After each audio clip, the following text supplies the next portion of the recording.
नमस्कार महाराज मित्रांनो, तुम्ही आजपर्यंत बऱ्याच लोकांकडून बऱ्याच एम्प्लॉईंकडनं किंवा आमच्यासारख्यांकडनंही ऐकलं असेल की हे ऑक्साईड खत आहे, हे जबरदस्त आहे, इतरांपेक्षा चिलेटेडपेक्षा सल्फेटपेक्षा नायट्रेटपेक्षा एक नंबर आहे, याचे रिपोर्ट जास्त आहेत.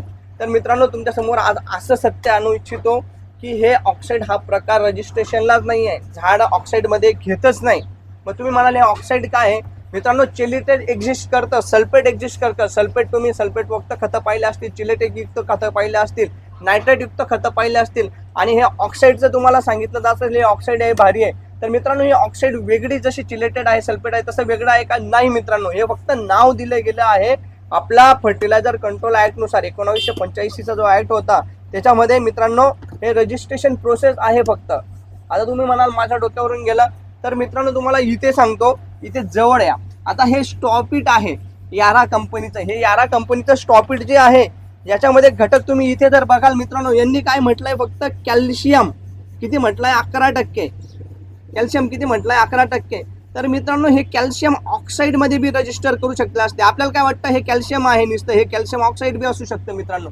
आता याच्यामध्ये तुम्हाला सगळ्यात मेन सांगायचं गोष्ट आहे की यांनी जे आहे इलेमेंट फॉर्म मध्ये तिथे रजिस्टर केलंय, म्हणून इथे 11% कॅल्शियम आहे. पण ऑक्साईडला बी हे रजिस्टर करू शकतात सेम पद्धतीने, म्हणजे दुसरं काहीच नाही. याला ऑक्साईड बी म्हणू शकतात तुम्ही, याला इलेमेंट बी म्हणू शकतात. आता हे कसं काय आहे, फक्त कन्व्हर्जेशन रेशो महाराज. आता हा कॅल्शियमचा काही 1.39 कन्व्हर्जेशन रेशो आहे, म्हणजे 11ला 1.39 ने गुणाल तुम्ही तर याचा काहीतरी 15च्या आसपास काहीतरी रेशो निघून येईल. म्हणजे असं आहे मित्रांनो. त्याच्यामुळे तुम्हाला जर कोणी येऊन उद्या परवा सांगत असेल की ऑक्साईड हे एकदम भारी आहे, तर ऑक्साईड हा प्रकारच नाही मित्रांनो. येते का लक्षात? हे फक्त रजिस्ट्रेशन प्रोसेस आहे.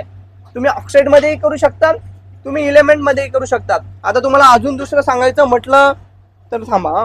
आता हे बघा, इथे ही एक बॉटल आहे. आता हे के रिच म्हणून आहे. इथे बघा पोटॅश काय म्हणून रजिस्टर केलं आहे, पोटॅशियम ऑक्साईड 42%. मित्रांनो, हे पोटॅशियम ऑक्साईड म्हणून बी रजिस्टर करू शकतात आणि नुसतं पोटॅश म्हणून बी रजिस्टर करू शकतात. नुसतं तुम्हाला पोटॅश म्हटलं ना, तुम्हाला मनाला पटणार नाही काय आहे बुवा, असा प्रकार आहे, दुसरं काहीच नाही मित्रांनो. फक्त याचे कन्व्हर्जेशन रेशो आहे. तुम्ही जर नुसतं नेटला जरी टाकलं मित्रांनो, element to oxide conversion ratio, तुम्हाला प्रत्येक ग्रेडचा याच्यानुसार रेशो येऊन जाईल मित्रांनो. ही पद्धतीने तुम्हाला सांगितलं जातं की ऑक्साईड एकदम भारी आहे आणि दुसरे आहेत तर ऑक्साईड हे रजिस्टर एक्झिस्टच करत नाही. ऑक्साईड असा प्रकारच नाही मित्रांनो, हे फक्त रजिस्ट्रेशन प्रोसेस आहे. तर आजसाठी एवढंच. माहिती कशी वाटली, आवडली असतील तर सबस्क्राईब करा आणि इंस्टाला असाल तर फॉलो करा महाराज. जय हिंद, जय महाराष्ट्र.